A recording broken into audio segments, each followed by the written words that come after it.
the United States of America is facing an emergency tonight. And no, it is not the emergency of the clock ticking to midnight without legislated funding for the American government. We've seen that clock tick to midnight before on nights like this. The emergency the United States of America is facing tonight is an emergency the United States of America has created for the world. And that emergency is that the President of the United States, in his public appearance today, proved that he is mentally incapable and emotionally incapable of fulfilling his constitutional duties as President of the United States. In other words, there is no President of the United States as we knew it. There is no functioning intelligence, no functioning judgment mechanism within the mind of the current holder of the title, President of the United States. And that person is also the holder of the nuclear codes that could destroy the planet in seconds. And he is, much to the horror of the commanding officers of the American military who listened to him today, the commander-in-chief of the most powerful military in the history of the world. Much of the news media made the mistake of believing that all of the American commanding generals and admirals were being summoned to Quantico, Virginia, to listen to the small man of small experience who is currently the Secretary of Defense. That was obviously a fraudulent reason for demanding that all the generals and admirals fly from all over the world, leaving their command posts, to listen to a speech. It was obviously always just a setup for Donald Trump to harangue that audience with what turned out to be stream of consciousness madness, complete with hallucinations and an endless stream of pathological lies. A group of officers who earned their jobs in ways that Donald Trump never could, had to sit there and listen to a clown who stood before them in what appears to be a homemade brew of orange makeup slathered all over his face because he thinks it makes him look better. And I guess maybe we should accept Donald Trump's judgment about that one thing, that the madman orange makeup he slathers on himself makes him look better. Maybe it does. We don't know. Maybe the actual sight of the actual color of his 79-year-old skin is much worse than the orange clown confection that he chooses, but we don't know. Or maybe the orange junk on his face is yet another proof that the man has no capacity to make a judgment about anything, including the way he looks. Never mind nuclear weapons. What was he thinking backstage when his Secretary of Defense, who had to promise to stop drinking to get confirmed by the Senate, insulted all of the commanding officers in the room with this kind of idiocy? It's completely unacceptable to see fat generals and admirals in the halls of the Pentagon and leading commands around the country and the world. It's a bad look. It is bad, and it's not who we are. Okay, Pete, how about fat presidents? How about a president who has been fat every day of his political career? Is that a bad look? All of those generals can button their uniform jackets. All of those admirals can, every one of them. So there's the Secretary of Defense, who may or may not be managing his reported drinking problem, telling all of those commanding officers that they better never look as bad as Donald Trump, who can't even button his suit coat jacket. There was some suspense in the room today when Donald Trump was giving his speech. There was no suspense about would he cross the line that you never cross with the military as president and get political. Everyone knew he was going to do that.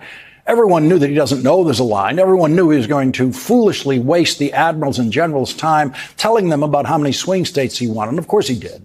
The suspense in the room was whether the very, very tired, almost sleepy 79-year-old man at the microphone was going to make it through that 1 hour and 11-minute speech. And there were times in the middle of a sentence that it would seem like he just might drop right there, might not even finish that sentence.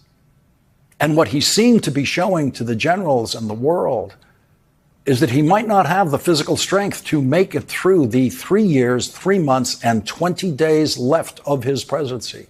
Is that what has given J.D. Vance such a spring in his step lately? Is that why the vice president looks so happy these days?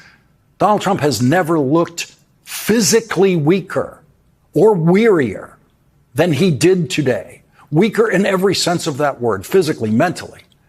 Because Donald Trump is uneducable. He still doesn't understand why he walked into a room of military commanders today and faced silence.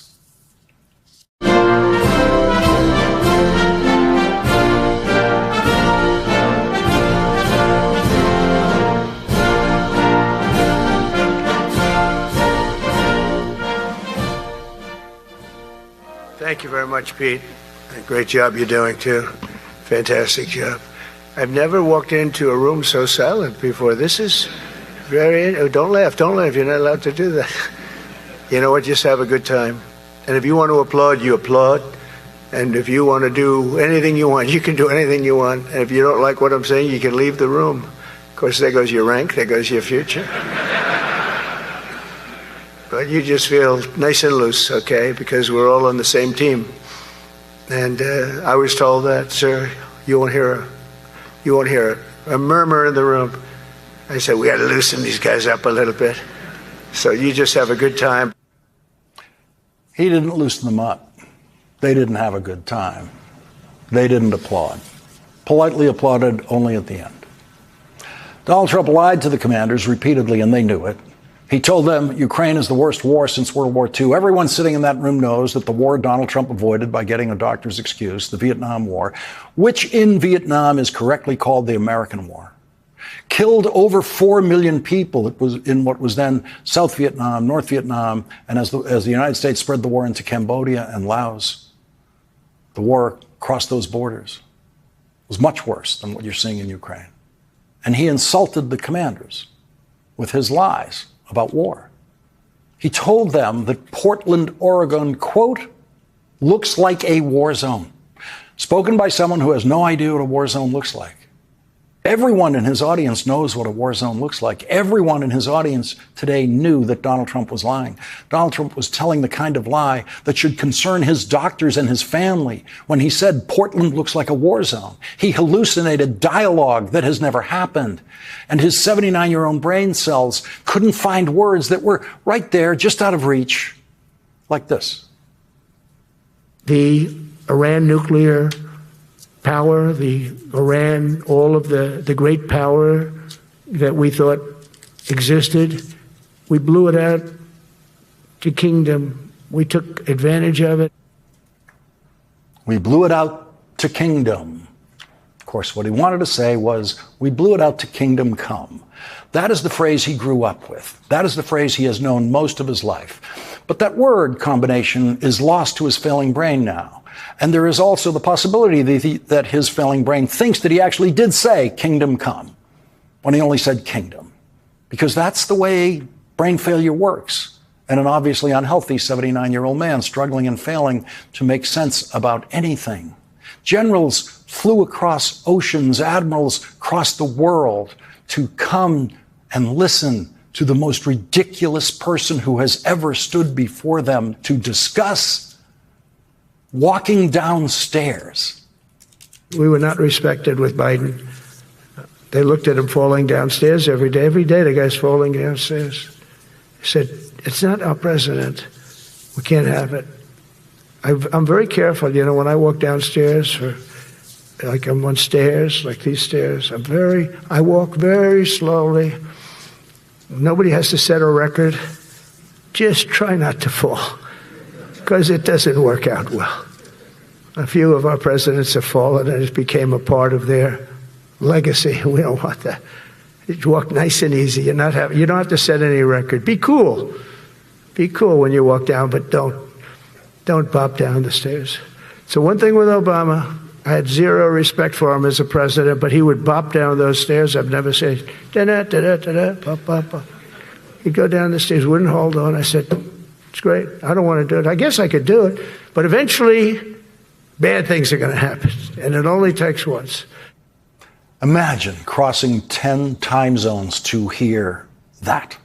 This is an emergency for the United States of America and the world. And those generals and admirals know that. They know that their commander-in-chief is lost. They saw him today. They listened to him today. And it was unlike anything they have ever listened to before in their lives. It is much worse than the first version of Donald Trump they saw in his first term as president. What they saw was something much worse than a president falling downstairs, and they all know it. They were forced to listen to the most ignorant man in the room tell them that he is the first person in the world to figure out how to stop wars.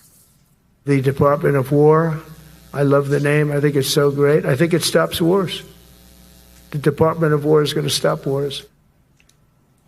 He believes it. Imagine standing, talking to graduates of West Point, graduates of Annapolis, graduates of the Air Force Academy, and telling them that the name Department of War, which is still not the legal name of the Defense Department, will stop wars. No one in that room has ever heard a stupider statement in their lives. They know the president is not well. He looked and sounded physically drained today. He also sounded deranged and was hallucinating.